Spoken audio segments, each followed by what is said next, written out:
মৈদামী উদযাপন কৰি আহিছে। গতিকে বহুতে প্ৰশ্ন কৰে আচলতে এই বানফাং মৈদাম, বানফাং এই শব্দৰ অৰ্থটো কি? বহুতে প্ৰশ্ন কৰে।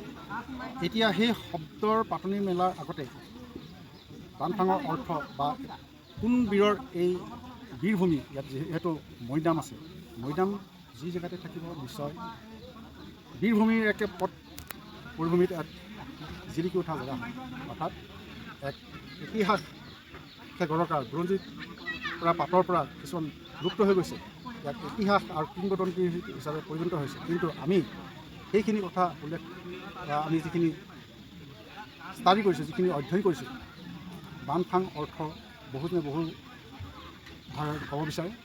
কিন্তু এই বানফাঙৰ অৰ্থ বিচাৰিবলৈ গ'লে আমি প্ৰায় 1600 খ্ৰীষ্টাব্দৰ 16 শতিকাজোৰা এই ঘটনাৱলীলৈ আমি পুনৰ